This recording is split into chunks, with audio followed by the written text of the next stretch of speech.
viu ou sofreu os incidentes de Chernobyl, né? Então tem ali um trauma coletivo naquela população.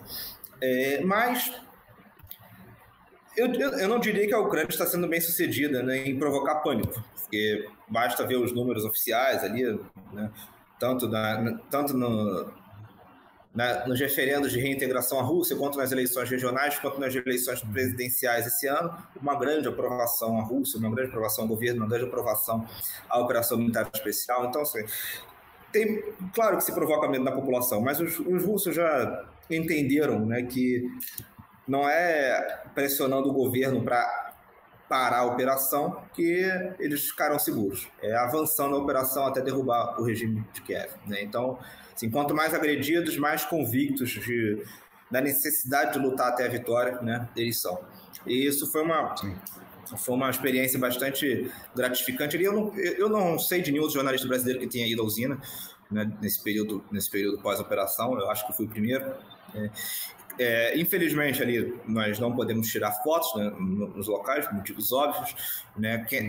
Temos ali algumas fotos oficiais, né, da própria equipe da usina, mas a gente não consegue fotografar ali as áreas bombardeadas, etc., porque isso não pode ser divulgado, né. Algumas áreas sim, né, algumas áreas têm ali umas imagens, né, dos detritos de drones, etc., porém com muito cautela, tem muita cautela para divulgar esse tipo de conteúdo, porque o inimigo sabe, né, onde atingiu, qual lado ele precisa mirar da próxima vez, né? Então, assim, a maior parte das imagens não são autorizadas, não são divulgadas. E como eu não tinha câmera, na verdade, eu só tinha o celular, né? Eu faço meus materiais com celular, principalmente, porque eu não sou um fotógrafo, etc., eu sou articulista. Eu vou, olho e escrevo, né? Então, como eu não tinha câmera, eu particularmente não pude registrar nada. Quem tinha ali uma GoPro, etc., até conseguiu alguma coisa, mas existe muita cautela na divulgação de imagens. Mas, enfim, foi ali o principal atividade ali em Zaporozhye, né? Nós estávamos programados para ficar mais tempo ali, visitar outras regiões de Zaporozhye, porém aconteceram ali alguns ataques de drones próximos de onde estávamos e fomos aconselhados a evacuar porque provavelmente os ataques eram direcionados. Por quê? Porque Zaporozhye, assim como as outras regiões que a Rússia liberou em 2022, são áreas onde há muita presença de espiões e sabotadores. Não que sejam militantes pró-Ucrânia, partisãs, não são partisãs ali, mas famílias divididas cujos parentes são ameaçados do outro lado da fronteira. Quando começou exatamente isso agora. Que você falou o negócio da questão de não ter mais o medo, mas recentemente você escreveu, inclusive, uma reportagem sobre isso, né?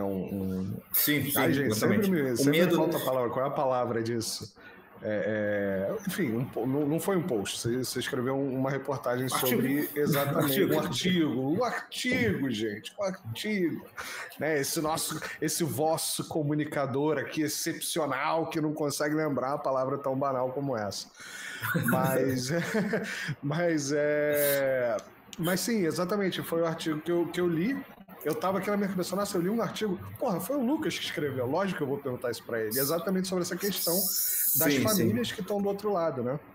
Exatamente. Quando começou a Operação Militar Especial, as regiões de maioria russa foram, obviamente, ali as mais afetadas pelos atritos, e como acontece em toda estrutura social numa guerra, elas foram grandes vítimas ali de migrações, né, deslocamentos forçados, e muitas regiões as famílias ficaram divididas. E nós sabemos o que a Ucrânia faz com os russos, né?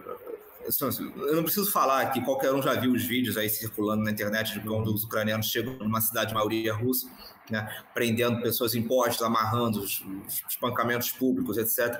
Então, existe uma vulnerabilidade muito grande por parte dos russos étnicos que estão nas áreas de controle ucraniano.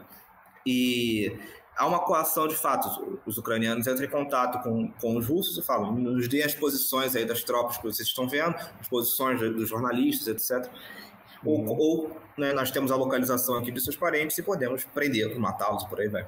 Então, os militares ali com quem nós conversamos disseram que eles estimam que 20% da população ali de Zaporozhye e também de algumas áreas de Donetsk, né, Mariupol, onde nós ficamos, por aí vai, 20% dessa população ali tenha algum tipo de atividade pró-Ucrânia, não por vontade própria, né, não como atividade partizã, mas como coação. Né? Todos os postos de controle onde nós paramos ali, né, porque tem...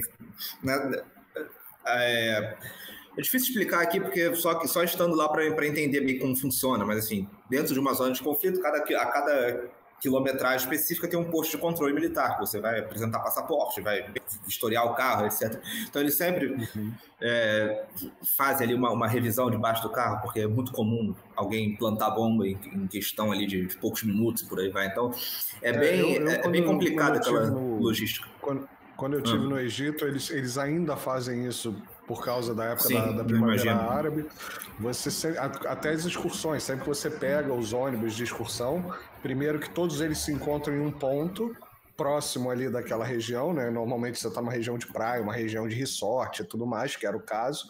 Eles se encontram todos ali e aí eles vão meio que em comboio, escoltados pelo exército, pela polícia e tudo mais, e toda a cidade, você entra na cidade, você tem um checkpoint, você sai da cidade, você tem um checkpoint, e muitas vezes eles passam olhando com um espelhinho para ver se tem algum artefato.